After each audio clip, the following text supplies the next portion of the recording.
সকলকে আমার নমস্কার এবং যারা আয়োজক সংস্থা তাদের প্রত্যেককেই জানাই সংগ্রামী অভিনন্দন।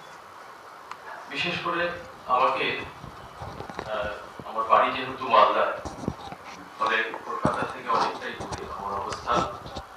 তো এই দুঃসাহসিক কাজে কিছু বলার জন্য বিশেষভাবে যিনি ডেকে এনেছেন আমাকে, তার কথাটা একটু বলি বা কৃতজ্ঞতা জানাই। বন্ধুত্রী হাজরা, তাকে অশেষ ধন্যবাদ। আজকে সামগ্রিকভাবে যে বিষয় এই আমন্ত্রণ পত্রে রয়েছে, উচ্ছেদ করো ব্রাহ্মণ্যবাদ এবং পিতৃতন্ত্র মুক্ত করো স্বদেশ, এই মূল বিষয়ের সঙ্গে কয়েকটি বিষয় ভাগ করা হয়েছে। তার মধ্যে যে বিষয়টি আমাকে বলার জন্য বলা হয়েছে, বাংলার দলিত আন্দোলন, আজকের সংকট ও সম্ভাবনা। আসলে বিষয়টি আপনারা ইতিমধ্যে যারা চর্চার মধ্যে আছেন, ভেতরে আছেন, তারা নিশ্চয়ই আমার থেকেও বেশি উপলব্ধি করে থাকবেন। হয়তো বিষয়টি অত্যন্ত খুব জটিল। এই মুহূর্তে তার জটিলতাটা ক্রমান্বয়ে আন্দোলন যেমন হচ্ছে, জটিলতাটাও তেমনি বা তার পরিধি তেমন বিস্তৃত হচ্ছে। আসলে বাংলার দলিত আন্দোলন বলতে গেলে খুব বিস্তৃত না করেও আমরা যে জায়গা থেকে ধরতে পারি, সে জায়গাটি হচ্ছে বাংলার অন্যতম গ্রাম বাংলার রেনেসাঁর জনক হরিচাঁদ ঠাকুরের সে ঐতিহাসিক পদক্ষেপ মতুয়া আন্দোলনের মধ্যে দিয়ে বলা যেতে পারে যে বাংলার দলিত আন্দোলনের যাত্রাপথ বা সূচনাটা শুরু। সেই মুহূর্তে মানে যখন মতুয়া ধর্মের প্রতিষ্ঠা লগ্ন বা সূচনা লগ্ন, ঠিক আজকের দলিত আন্দোলন তার যে পরিধি শাখা প্রশাখা বিস্তৃত হয়েছে বা এই নামকরণের ভেতর দিয়ে কিন্তু তখন ওইভাবে জন্মলাভ করেনি। আসলে 19 শতক পুরো জায়গাটা এবং 20 শতকের প্রথমার্ধ যে ভাঙা এবং গড়া যে নজির, যে পুনর্গঠনের যে সময়, সেই সময়ে মূলত দলিত আন্দোলন বলতে যা বুঝি তা আসলে ছিল আত্মসম্মান আন্দোলনের লড়াই। ফলে এই যে বাংলা বা তথা ভারতবর্ষের সামগ্রিক যে নিপীড়িত অস্পৃশ্য মানুষ, পূর্ব অঞ্চলের প্রায় অবিভক্ত বঙ্গের 36টি সম্প্রদায়কে একত্রিত করতে পেরেছিলেন মতুয়া আন্দোলনের মধ্যে দিয়ে। এখন সেই সময়ে এই যে মানুষগুলো, যাদের কুকুর বিড়ালের যে মর্যাদা ছিল, যে সম্মান ছিল, সেই সম্মানটুকু বোধহয় সেই মানুষগুলো ছিল না। এতটাই অবহেলার, শোষণের, নিপীড়নের, নির্যাতনের শিকার তারা ছিল। এই মানুষগুলোকে ধর্ম থেকে মুক্তি, রাজনীতি থেকে মুক্তি, শিক্ষা থেকে মুক্তির আন্দোলনের আহ্বান করা হলো মতুয়া আন্দোলনের ভেতর দিয়ে। যে কারণে আমরা তৎকালীন সময়ে হরিচাঁদ ঠাকুর ছাড়া বা সামগ্রিক ভারতবর্ষের এই বৃহৎ বঙ্গপ্রদেশ ছাড়া এইরকম ভাবে সোচ্চার ভাবে বেদের বিরুদ্ধে কথা বলার মতো আর আমরা কোনো মানুষকে তখন দেখিনি। হরিচাঁদ ঠাকুর কি বললেন? যিনি বেদের বিরুদ্ধে প্রথম যুদ্ধ ঘোষণা করলেন, কুকুরের উচ্ছিষ্ট প্রসাদ পেলে খাই, বেদ বিধি শৌচাচার নাহি মানি তাই। এই কথাটা কি একজন ধর্মগুরুর কথা হতে পারে? আজকের দলিত আন্দোলনের একটা অংশ তাকে ধর্মগুরু অবতার বানিয়ে দিয়েছে। কিন্তু আমরা যে অর্থে, যেভাবে আমরা চর্চা করে আমার ভারতবর্ষের যে অবতার বা ধর্মগুরুদের যেভাবে আমরা দেখে থাকি বা তাদের জীবন চর্চা, তাতে কিন্তু হরিচাঁদ ঠাকুরের জীবন চর্চার সঙ্গে মেলে না। এবং এই ধরনের উচ্চারণ কথা ভারতবর্ষের আর কোন ধর্মগুরু বলতে পেরেছে? তিনি প্রথম বাংলা থেকে এই হুঙ্কার দিয়ে দিলেন। এটা কিন্তু খুব ভাববার বিষয়। এবং 1812 খ্রিস্টাব্দে তার জন্ম। 1830 খ্রিস্টাব্দ নাগাদ তিনি মতুয়া ধর্মের প্রতিষ্ঠা এবং ঘোষণা দিয়েছিলেন।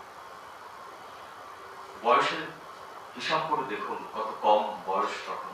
ভাবা যায় যে মানুষটা মানে আজকের যে কি বলবো মানে এই যুগের এই সময়ের যে শিক্ষা ব্যবস্থা, মানুষের যে পড়াশোনা জ্ঞান আহরণের যে কত কত জায়গা, কোথাও তিনি মানে প্রাথমিক বিদ্যালয়ের শিক্ষা পর্যন্ত নেই, কিন্তু তার মস্তিষ্কে মাথার মধ্যে এটা এসে গেল তখন এত বছর আগে, প্রায় 200 বছর আগে, যে বেদের বিরুদ্ধে আমাদের লেগে পড়তে হবে বা বেদ বিরোধিতা করে আমাদেরকে নিজেদের মুক্তির পথ খনন করতে হবে, খুঁজতে হবে।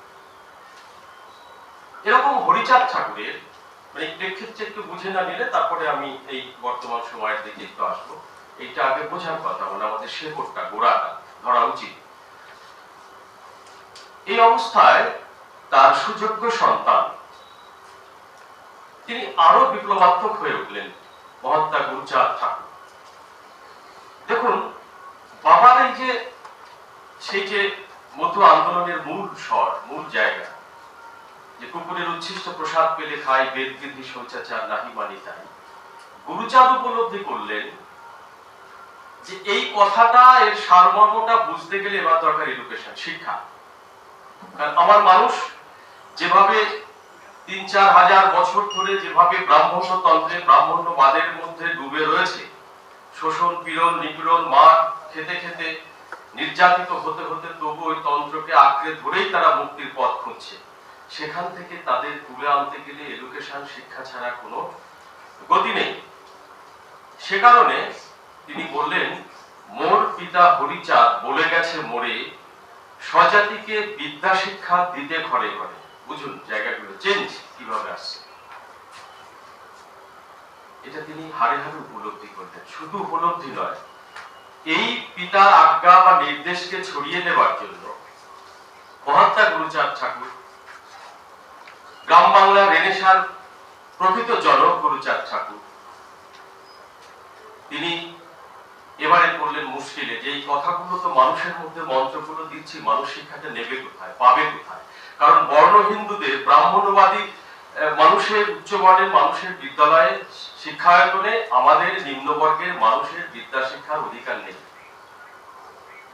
তখন তিনি বিদ্যালয় বা স্কুল প্রতিষ্ঠার প্রচেষ্টা শুরু করলেন। ভাবলে অবাক হতে হয়, আশ্চর্য হতে হয় যে কত কষ্ট পরিশ্রম করে করে তিনি বিদ্যালয় প্রতিষ্ঠা করলেন। তার একটা উদাহরণ দিই, বেশি বিস্তৃত হবে না, তাহলে আপনারা প্রত্যেকেই প্রাজ্ঞ মানুষ বুঝে যাবেন।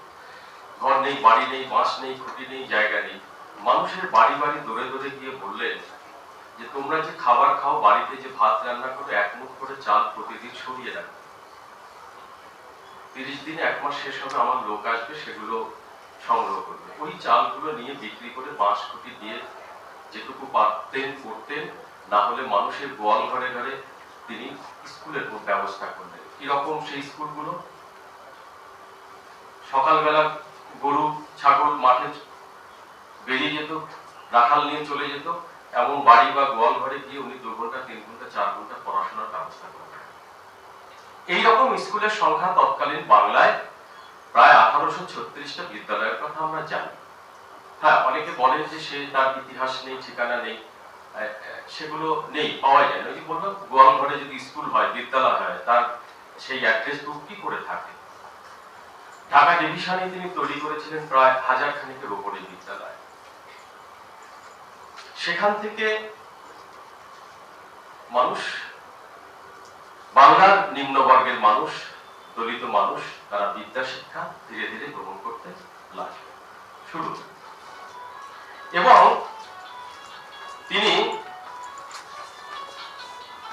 খুলনা জেলার একটি ঘটনা বলি, এক শ্রাদ্ধ বাড়িতে গিয়ে তিনি একটি ঐতিহাসিক সভা করেছিলেন। ওই নানা রকম উৎসব বাড়ি টাড়িগুলো উনি কাজে লাগাতেন, সেখানে নিজের মানুষ পেয়ে যেতেন, স্বজাতির মানুষ পেতেন, নিম্নবর্গের মানুষ পেতেন, সেই জায়গায় মিটিং, দরবার, সালিশ, এইসব ব্যাপারে তিনি কথাবার্তা বলতেন।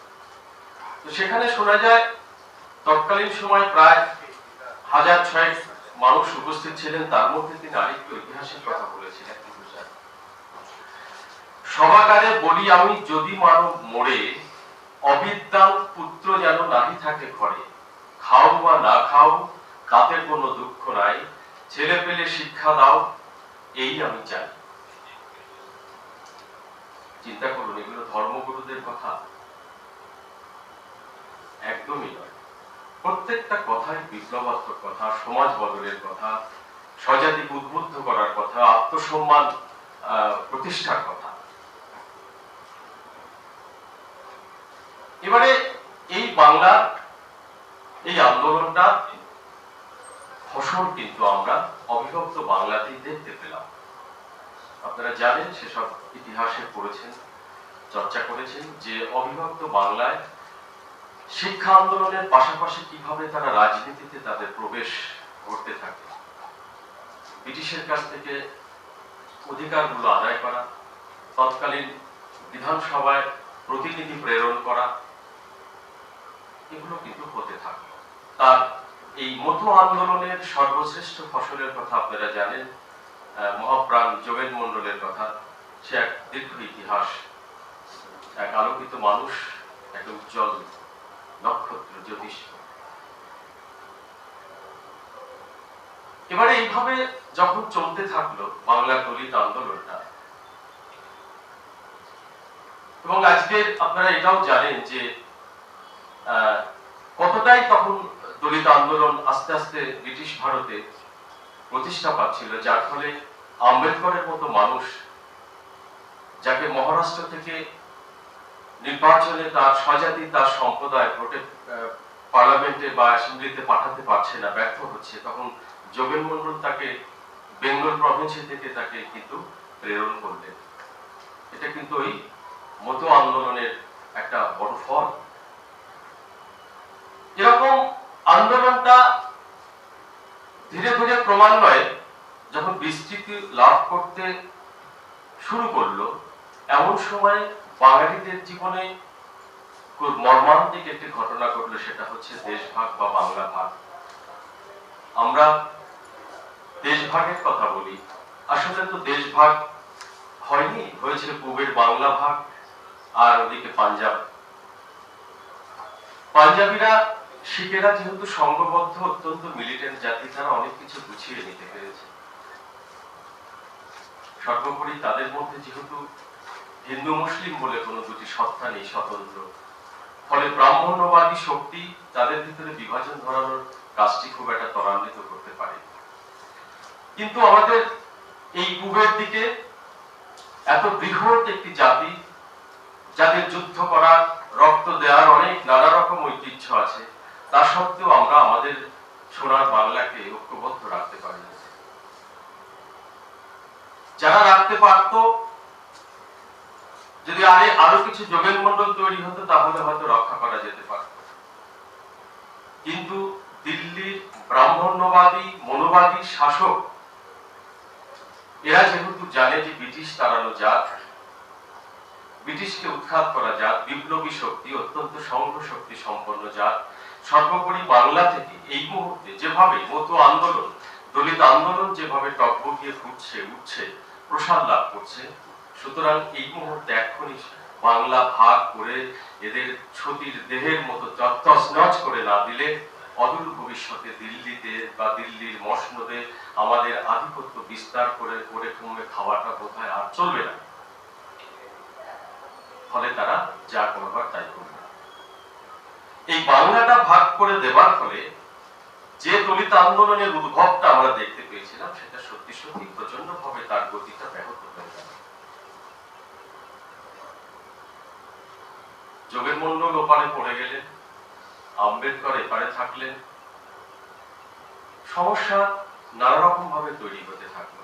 দেশভাগের আগে বা বাংলা ভাগের আগে পর্যন্ত যোগেন মন্ডলের যে আশা আকাঙ্ক্ষা, যে উদ্দীপনা স্বজাতি মানুষদের নিয়ে, এখানে স্বজাতি বলতে আমি বারবার বলছি, একটা কথা বুঝবেন, স্বজাতি বলতে কিন্তু, মতুয়া বলতে কিন্তু কেবল নমশূদ্র কমিউনিটির কথা বলছি না। 36টি সম্প্রদায়কে একত্রিত ভাবে ভাবতে হবে। গুরুচাঁদ বা হরিচাঁদের এটা করতে পেরেছিলেন। আমি সামগ্রিকভাবে সেই অর্থে স্বজাতি বলছি, একসঙ্গে বাংলার দলিত সম্প্রদায়,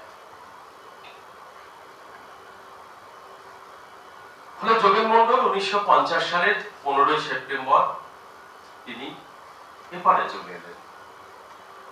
পরের মাসে অক্টোবর মাসে প্রথম দিকেই তিনি এখান থেকেই পদত্যাগ পত্র দিলেন লিয়াকত সরকারকে। অনেকে বলে থাকেন যে মুসলমানের তারা খেয়ে যোগেন মন্ডল চলে এলেন। এই কথাটা কিন্তু এইভাবে সাদামাটা ভাবে পুরোটা ভাবলে হবে না, এর ব্যাখ্যায় আমি যাচ্ছি না, সে বিস্তৃত করবার এখানে অবকাশ নেই, কিন্তু একটুখানি স্মরণ করাই। সেটাই যদি হয়, আমরা ধরেই নিলাম যে যোগেন মন্ডল মুসলমানের তারা খেয়ে চলে এলো বা তার মোহভঙ্গ হলো, ব্যাপারটা এরকম নয়। তাই যদি হবে তাহলে তার 1 বছর পরে 1951 সালে আম্বেদকরের একই দশা ঘটলো ভারতবর্ষে।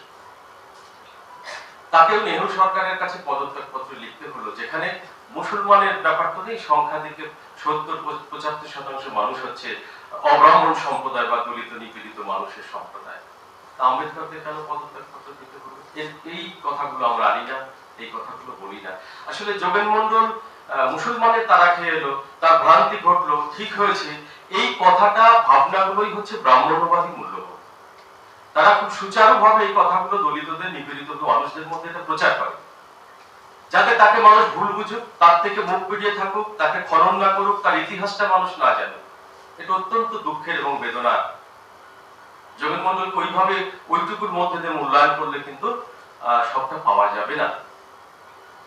তো এই দেশভাগের ফলে কি হয়ে গেল, যে মতুয়ারা, যে নিম্ন বর্গের নিপীড়িত মানুষেরা শুধু বাংলা না দিল্লি পর্যন্ত জয় করতে পারত, যেতে পারত, এই হিম্মত, এই সাহস, এই ক্ষমতা তাদের ছিল, সেভাবে এগোচ্ছিল, হয়তো দেশভাগটা সব নস্বাত করে দিল। ফলে বিপুল সংখ্যক লক্ষ লক্ষ অজস্র কোটি কোটি মানুষ নেতৃত্বের অভাবে দ্বিধাগ্রস্ত হয়ে যাওয়ার ফলে ছড়িয়ে ছিটিয়ে তারা ভারতবর্ষে যখন এলো, এসেও এখানে একটি অঞ্চলে তারা থাকতে পারেনি। পশ্চিমবঙ্গ প্রধান অঞ্চল, ত্রিপুরা, আসাম এইসব যে দ্বিতীয় অঞ্চল, তারপরে আজকে 17-18টি রাজ্যে তারা ছড়িয়ে পড়লো ভারতবর্ষে, এক জায়গায় থাকতে পারলো না। আন্দোলনটা তছনছ হয়ে গেল।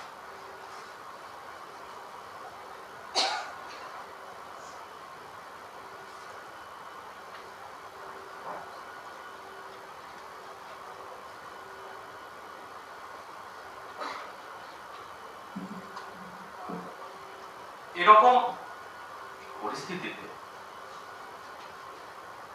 তারপরেও ধীরে ধীরে, অন্তত বাংলায় একটু দেরিতে হলেও, পুনরায় আবার যারা দেশভাগের শিকার হয়ে এখানে এলো, আসার পরে তাদের তো প্রথমত অস্তিত্বের যে একটা সংকট দেখা দিতে লাগলো। নাগরিকত্বের প্রশ্ন, খাওয়া পড়ার প্রশ্ন, সন্তানাদি মানুষ করার প্রশ্ন, এইসবের মধ্যে দিয়ে তাদের কয়েকটি দশক কেটে গেল, কিছুটা সময় চলে গেল। আজকে যখন এই আন্দোলনগুলো আবার নতুন করে এই মানুষেরা তাদের পূর্বজন্মের ইতিহাস আবার খনন করতে লাগলো, চর্চার ভেতরে যেতে লাগলো,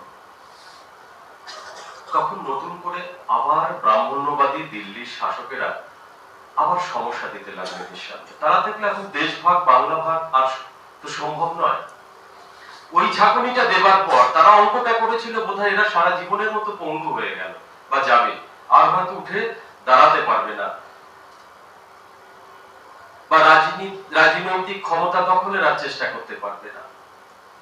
কিন্তু এই ভাঙা রুগ্ন দেহ নিয়ে, শরীর নিয়ে যখন এপার বাংলার এই দলিতরা, নিপীড়িত মানুষেরা আবার স্বপ্ন দেখতে লাগলো, সেই সময় আবার সংকটগুলো শুরু হতে লাগলো। বাংলার এই সংকটটা কি? সংকটটা হচ্ছে যে মুহূর্তে সচেতনতাটা বাড়ছে, বিশেষ করে আম্বেদকর চেতনা, চিন্তা, ভাবনা, চর্চা যেভাবে প্রসারিত হচ্ছে মতো আন্দোলনের পাশাপাশি, তারা আবার আতঙ্কিত হতে লাগলো, চিন্তিত হতে লাগলো, এই রে এবার আমাদের আবার কি করে, আবার যেন এরা কি করে। ওই সময় এক যোগেন মন্ডলকে তৈরি করার খেসারত আমাদের দিতে হয়েছে আম্বেদকর পর্যন্ত। আবার যদি এরা এগুলো করে, না জানি আবার কি হয়, আমাদের কি হারায়। তখন এই উদ্বাস্তু মানুষের যারা নেতৃত্ব দিতে পারে এমন সংঘ শক্তি সম্পূর্ণ, আমি কাউকে ছোট করছি না, মোটামুটি ভাবে আমাদের যারা নিম্নবর্গের মানুষ, দলিত মানুষ, দলিতদের অনেকগুলো কমিউনিটি, অনেকগুলো সম্প্রদায়, তার মধ্যে এগিয়ে থাকা, লড়াই সংগ্রাম করা দু একটি সম্প্রদায়ের মধ্যে অত্যন্ত ভাবে এখন নেতৃত্বের দিকে এগিয়ে রয়েছে নমশূদ্র সম্প্রদায়। সুতরাং এদের যেহেতু একটা বড় অংশ পূর্ববঙ্গ থেকে আসা, এবং এই ব্রাহ্মণ্যবাদীরা মনে করলে এরা তো মরেনি বাংলা ভাগের পর, এখনো বেঁচে আছে, আবার যাচ্ছে একটু একটু করে, তাহলে এদেরকে আর কোন একটা ব্রাহ্মণ্যবাদী পৈতার কোন আর একটা পেঁয়াজ কষে দিলে ভালো করে আবার এখানে এরা মরে যাবে, আর দেশভাগের দরকার নেই। সেই পেঁয়াজটি হচ্ছে নাগরিক কর্তের বিষয়ে যে নতুন করে আনা হলো, ফাঁদ দেয়া হলো, এনআরসি, সিএ, এনপিআর ইত্যাদি বিষয়গুলো আপনারা জানেন। এটাও আপনারা আমার থেকে ভালোভাবে চর্চা করেছেন, বুঝে গেছেন। এটা আমরা কালক্রমে বুঝেছি যে এটা নিছকই আর কিছু নয়, শুধু বাঙালি বিতরণের এক গভীর ষড়যন্ত্র। এখানে বাঙালি বিতরণ বলতে বুঝতেই পারছেন, সেখানে যে আইনের যে কাট অফ ডেট ফেট ইত্যাদি দেয়া রয়েছে, তাতে একেবারে সমূহভাবে ওপার বাংলা থেকে যে মানুষগুলো আসেন তারা সমস্ত মানুষ ছাড়খাড় হয়ে যাবে যদি এই আইন এখানে প্রপারলি লাগু করা হয়। তো এই আইনটাও লাগু করতে চাইলেও তারা পেরে উঠলো না, আবার তেড়ে ফুড়ে ফোঁস করে উঠলেন বাংলা মতুয়াদের উত্তরসূরিরা এবং তৎসঙ্গে অনেক অন্য মানুষ, নাগরিকেরা। এবং এটাও আমরা দেখেছি, যাদের আমরা ব্রাহ্মণ্যবাদী, আমাদের লড়াইটা কিন্তু হচ্ছে একটা ইজমের বিরুদ্ধে, একটা মতের বিরুদ্ধে। সরাসরি কিন্তু এটা ভুল বুঝবেন না যে ব্রাহ্মণ কেউ জন্মেছেন, জন্মের কারো কোথাও কোনো হাত নেই। অনেক মানুষ হয়তো জন্মেছেন ব্রাহ্মণের ঘরে বা তথাকথিত উচ্চ বর্ণের ঘরে, কিন্তু তার যারা মানবিক, এরকম মানুষও আমরা পেয়েছি যারা মানবিক, যারা এই সমস্ত আন্দোলনকে সমর্থন করেন, ইতিবাচক ভূমিকা নেন এবং বৈজ্ঞানিক দৃষ্টিকোণ থেকে দেখেন, তাদেরকে আমাদের স্বাগত, ধন্যবাদ জানানো হয়। এরকম মানুষের আন্দোলনের ফলে কিন্তু সেই আন্দোলনটা এগোলো না। কিন্তু আন্দোলনটা, ওই আইনটার কিন্তু কোনো আর অ্যামেন্ডমেন্টও নতুন করে হয়নি, ওটা থেকে গেছে। যখন প্রয়োজন মনে করবে তারা কিন্তু আবার সেইটা প্যাচ কষবে বা সেটা আবার লাগু করবে। এই যে এই কাজগুলো তারা করছে ব্রাহ্মণ্যবাদীরা, এটা দলিত আন্দোলনকে ধ্বংস করার জন্য করছে এবং বিভিন্ন সময়ে বিভিন্ন রকম আইনগুলো তারা তৈরি করে রাখছে। যখনই প্রয়োজন হবে তখনই তারা সেই বিষয়গুলো কাজে লাগিয়ে দেবে। এখন আমি অতীতের একটু কথা বলেছিলাম শুরুর দিকে, এই মানে মতো আন্দোলন নিয়ে উদ্ভব খানিকটা বাংলায় কিভাবে একটু একটু করে এগোচ্ছে। আমাদের এই অতীত শুধু জেনে থাকলে হবে না। এবার দলিত আন্দোলনকারীদের মধ্যে বাংলা দুটো তিনটে ভাগ হয়ে রয়েছে, যেগুলো আমরা একটু চর্চা করতে গিয়ে আমাদের নজরে যেটা আসছে। একটা অংশ হচ্ছে সম্পূর্ণভাবে ব্রাহ্মণ্যবাদ বিরোধী, পড়াশোনা করা, বস্তুনিষ্ঠ বৈজ্ঞানিক দৃষ্টিতে ভাবনা চিন্তা করে এগোচ্ছেন, এই সংখ্যার মানুষেরা খুব কম। আর একটা হচ্ছে ব্রাহ্মণ্যবাদী ধারার মধ্য থেকে মুক্তি চাইছেন, অর্থাৎ তারা মনোবাদী প্রবর্তিত যে ধর্ম সংস্কার, যেটা হরিচাঁদ ঠাকুর বললেন, কুকুরের উচ্ছিষ্ট প্রসাদ পেলে খাই, বেদ বেদী শৌচাচার নাহি মানি তাই। এই বেদের বিরুদ্ধে 200 বছর আগে হরিচাঁদ বলতে পারলেন, বেদকে অগ্রাহ্য করে দিলেন, অমান্য করলেন, এবং ওই সময় দাঁড়িয়ে তিনি এই হুঙ্কার দিতে পারছেন। আজকে 200 বছর পরে তাদের উত্তরসূরিরা, বাংলার দলিত মানুষেরা কিন্তু বেদের বিরুদ্ধে যুদ্ধ ঘোষণা করতে পারছে না, বা বৈদিক আচার সংস্কার, ব্রাহ্মণ্যবাদী পূজা আর্চা যা যা আছে কাঠামো, সম্পূর্ণটাকে ধরে রেখে দলিত মুক্তি চাইছে। অদ্ভুত ব্যাপার। এই অংশের সংখ্যাটা হচ্ছে অত্যন্ত বেশি, এবং এই শুধু বেশি না, এই অংশটাকেই কাজে লাগাচ্ছে ব্রাহ্মণ্যবাদী সংস্কৃতি এবং ব্রাহ্মণ্যবাদী রাজনৈতিক শক্তিগুলো, এবং এগুলো তাদের ভোট ব্যাংক, এগুলো তাদের শক্তি, এবং এগুলোর ভেতর দিয়েই তারা তাদের অস্তিত্বটা বাংলায় টিকিয়ে রাখছে। আপনারা জানেন যে এখন কেন্দ্রের যে সরকার, তাদের কাজই হচ্ছে শুধু বিভাজন করানো, অনৈক্য এইগুলো ছড়িয়ে রাখা, এগুলো বিস্তার ঘটানো, না হলে এগুলো তাদের পক্ষে মুশকিল আছে। ফলে আমাদের অতীত ঐতিহ্য এগুলো যেমন জানা দরকার, পাশাপাশি বর্তমান সময়ে ব্রাহ্মণ্যবাদী শাসক বা শক্তি কিভাবে আমাদের বিরুদ্ধে সমস্যাগুলো দিচ্ছে, এই শ্রম আইন, কৃষি আইন, এডুকেশন আইন, নানা রকম বিষয় আশয়গুলো, এইসব বিষয় আশয়গুলো সম্পর্কে আমাদের আপডেট থাকা দরকার। এগুলো আমাদের জানা দরকার। আমরা শুধু পুরনো, ধরুন এখন আমাদের সম্মুখ, দ্রোণাচার্য, এগুলো আমাদের শক্তি, প্রেরণা, কিভাবে হত্যা করেছে রামচন্দ্র, সম্মুখের গলা নিয়েছে আপনারা জানেন। তো আমরা কি করছি, সেই ভাই সম্মুখে পিতৃ হত্যার বদল আছে আমরা জয় শ্রীরাম বলছি। তাহলে জয় শ্রীরাম মানে হচ্ছে আমাদের ভাইদের বোনেদের গলা কাটো দিন রাত, সেটা প্রতিষ্ঠা করে দেওয়া মানে তো দলিতদের আরো সর্বনাশ। সেখানে তো সেগুলো দলিতরা ভাবছে না।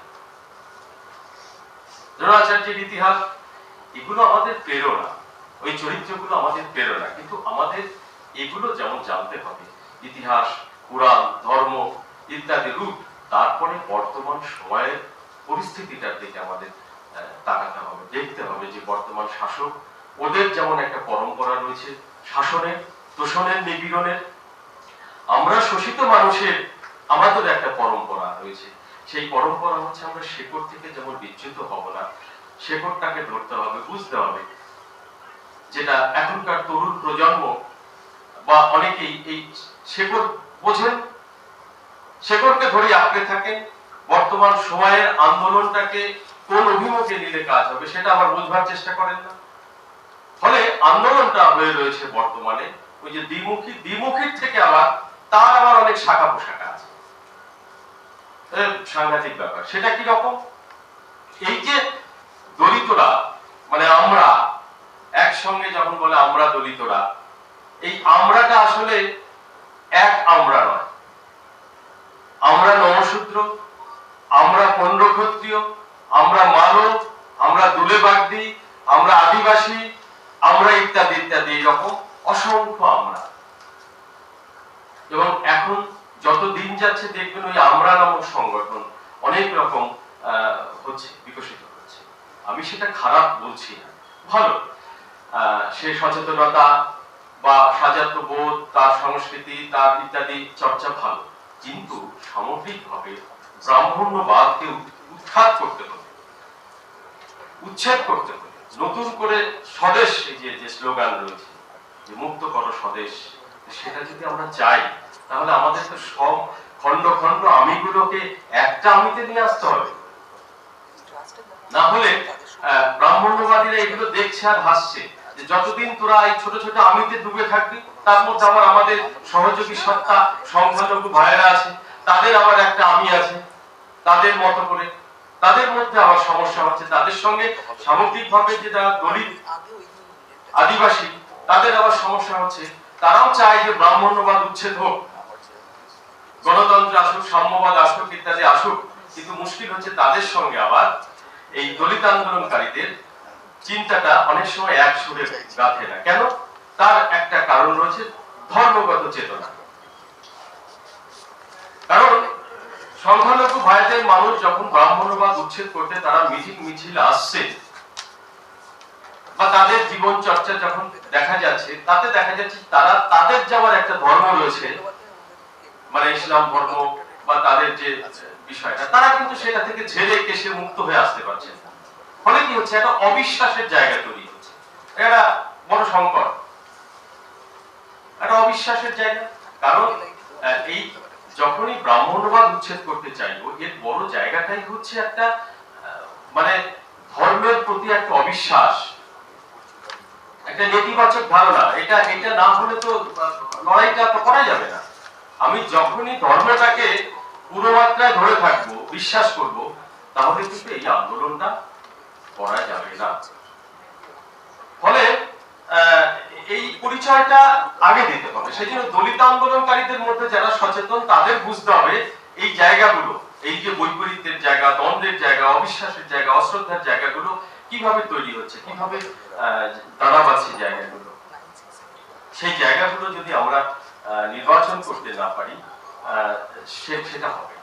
আরো সংকটটি দেখুন, শাসকেরা এখন একটা নতুন একটা আবহ তৈরি হয়েছে, খুব মারাত্মক, এটা একটা বিভ্রান্ত তৈরি করছে। সেটা হচ্ছে কি, তারা যা আগে করতো না, 10, 15, 20 বছর আগে দেখিনি আমরা, এখন শুরু হয়েছে ব্রাহ্মণ্যবাদী শাসকেরা বা রাজনৈতিক দলেরা ঘন ঘন এখন আম্বেদকর পুজো শুরু করে, তাদের অফিস আদালতে মাথার উপর আম্বেদকর জন্মদিন করা, প্রচার করা, এগুলো না করিয়ে টরিয়ে দিয়ে কিছু কিছু নেতা মন্ত্রী বানিয়ে দিচ্ছে, রাষ্ট্রপতি বানিয়ে দিচ্ছে। তাতে কি দলিত মুক্তি ঘটছে বাস্তবে? এদিকে রাষ্ট্রপতি কিন্তু দেখুন আমাদেরকে, আর ওদিকে উত্তর ভারত জুড়ে প্রতিদিন দলিত নিধন হচ্ছে। ফলে দলিতেরা অনেকে মনে করছে না না না, তাই তো আন্দোলন করলাম অনেকদিন, তো ঠিকই তো আছে, তোমরা ভাই খামাখা এদের গালি দাও, ওরা তো এই তো দলিত রাষ্ট্রপতি, আদিবাসী রাষ্ট্রপতি, আম্বেদকরের পুজো, ছবি টবি এসব নানা কিছু করছে, তাহলে আর খারাপ কথা। এটা একটা বিভ্রান্ত তৈরি হচ্ছে, আমাদের অনেকের মোহভ্রঙ্গ হচ্ছে, দিকভ্রষ্ট হচ্ছে। ফলে দলিত আন্দোলনকারী সচেতন মানুষেরা অনেক সময় অধৈর্য হয়ে পড়ছে, মানে ক্রমাগত লড়াই সংগ্রাম করে করে করে করে একটা বিতৃষ্ণা আসছে। কিন্তু এটা বুঝতে হবে শাসকের কাজ তো তাই, যে সে খুব সচেতন ভাবে সব সময়ের জন্যই সক্রিয় সচেতন, চাইবে যে আন্দোলনগুলোকে ছত্রখান করা, বহু ভাগে বিভাজিত করা। ওই যে বললাম খানিক আগে, আমরা ওই আমরা আমরা খণ্ড বিখণ্ড হয়ে ওরা যত থাকবে তত সুবিধে থাকুক, সেগুলোকে আমরা বাধা দেব না, কিন্তু আমরাতে বহু আমরা বিভাজিত হয়ে থাক। আশ্চর্যের আরো এটা আমার সন্দেহ হয়, মনে হয় যে ওরা অনেক সংগঠনগুলোকে নিজেরাও বোধহয় অর্থ দিয়ে টাকা পয়সা দিয়ে চালায় কিনা সন্দেহ।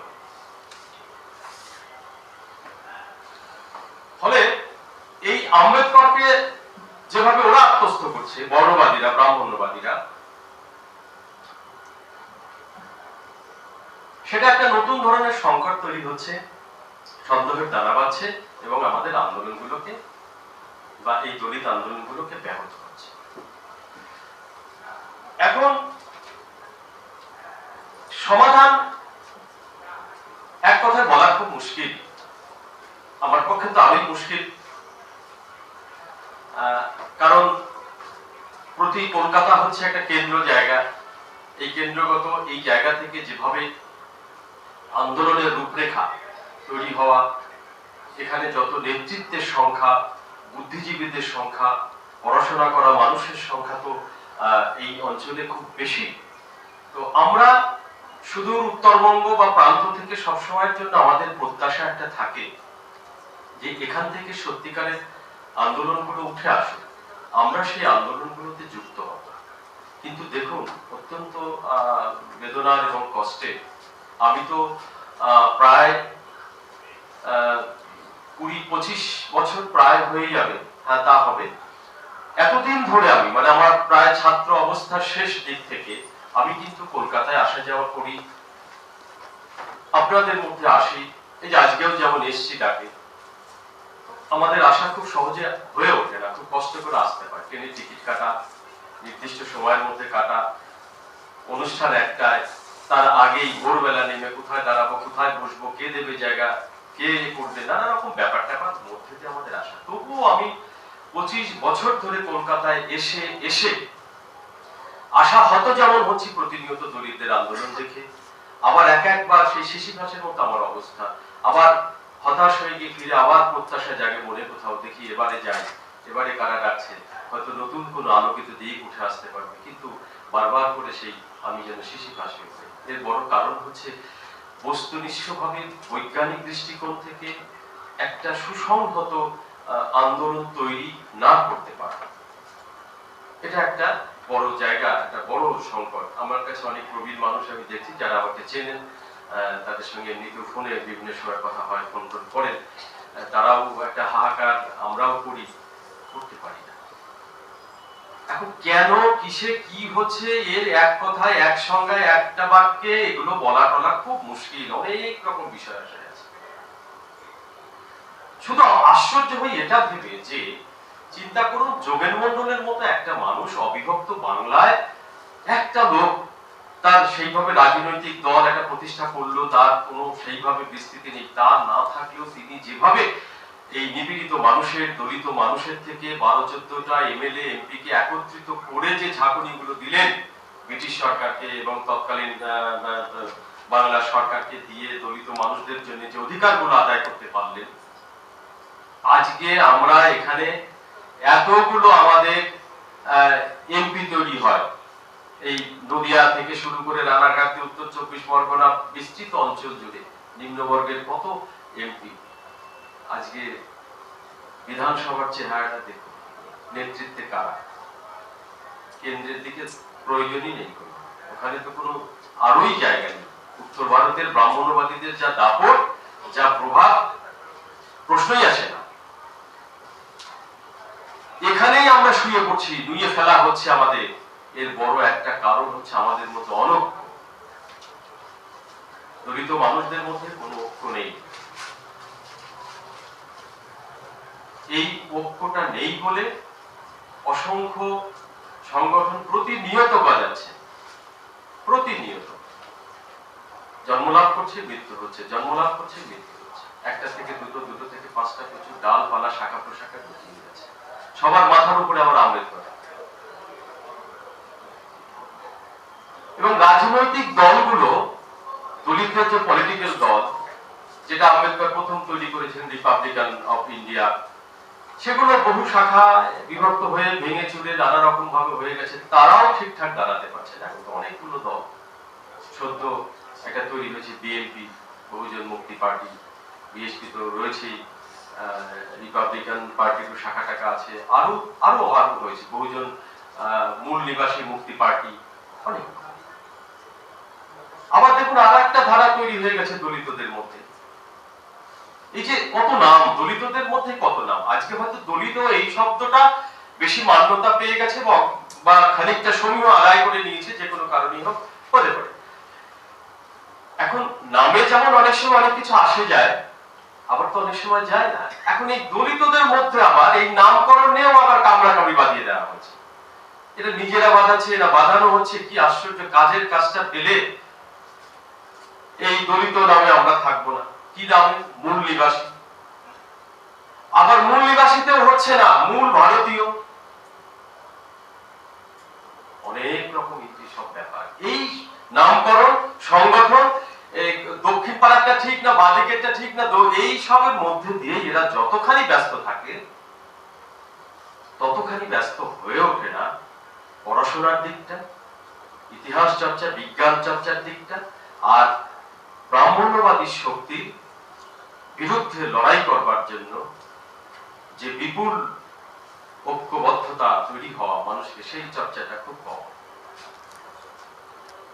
এইগুলো আমি দেখতে পাচ্ছি। এখন এর সমাধান বা মেরামত, এই যারা আন্দোলন করছে, সংগঠক বন্ধুরা আছেন, তাদেরকেই এগুলো আগামী দিনে এই জায়গাগুলো চিন্তা ভাবনা করতে হবে, চিন্তা ভাবনা করে এগোতে হবে। না হলে তো কোনো পথ নেই। যদি সত্যিকারের আমরা সকলেই যারা মানবিক মানুষ, গণতন্ত্রপ্রিয় মানুষ, সাম্যবাদী, সমতায় বিশ্বাস করি, তারা আমরা সকলেই চাই যে ভারতবর্ষ থেকে ব্রাহ্মণ্যবাদ উচ্ছেদ হোক। এই ভারতবর্ষের, আদি ভারতবর্ষের বা এই ব্রাহ্মণ্যতন্ত্র কায়েম হওয়ার আগে বা যারা এগুলোর পৃষ্ঠপোষক, স্রষ্টা, উদ্গাতা, তাদের সঙ্গে সত্যি সত্যি দলিত মানুষ বলুন, মূল ভারতীয় মানুষ বলুন, যে নামই যে ডাকুন, তাদের জীবন চর্চা, সংস্কৃতির সঙ্গে আমাদের মেলে না। তাহলে আমরা তাকে রাখবো কেন? তো সুতরাং আমরা এই যে আজকে দেখুন, আমরা একটু সময় হলে রক্তিম ভাই বলে দেবে, আমি শেষ করে দেবো। শেষের দিকে কি? শেষের দিকে। তাহলে আর একটা প্রসঙ্গ বলে আমি শেষ করে দিচ্ছি। এই যে দেখুন আজকের একটা বিষয়, তাহলে একটু আমার মনে হবে যে আলোচনাটা একটু আপডেট হলাম। আজকে যে এই যে কাণ্ড, দর্শন কাণ্ড নিয়ে যা হলো, এখন বিষয়টা হচ্ছে, এটা আমি ওই বিষয়ের বিচারের দিকে না গিয়ে আমি এই বিষয়ের সঙ্গে একটা উদাহরণ দিচ্ছি। এই সংস্কৃতিটা কাদের? কথায় কথায় ধর্ষণ, নিপীড়ন, নারী নির্যাতন, এই সংস্কৃতিও কিন্তু হচ্ছে ব্রাহ্মণ্যবাদী সংস্কৃতি। ব্রাহ্মণ্যবাদীরা যে যুগকে সত্য যুগ বলে, সেই যুগে দেখবেন মুনি ঋষিরা, দেবতারা ছদ্মবেশ ধারণ করে একে অপরের বউ স্ত্রীকে হরণ করা, ধর্ষণ করা সব করত। সেই যুগে তারা নাম দিয়েছে সত্য যুগ। তো তাদের পরম্পরা, শহরের বাবু কালচার, সংস্কৃতির মানুষের কথায় কথায় ডিভোর্স দেওয়া, গোলমাল করা, দুটো তিনটে বিয়ে, নারী ধর্ষণ, এগুলো তাদের। আপনি আদিবাসী পাড়ায় যান, দেখবেন এইগুলো পাবেন। দলিত মানুষদের মধ্যে অত সহজে এইসব ডিভোর্স হয় না, ঝগড়া হয়, মারপিট হয়, 5 দিন মুখ দেখলো না, বাড়ি থেকে গেল, কিন্তু এত এইসব ভদ্রলোক শ্রেণীর মধ্যে তো এইগুলো হয় না।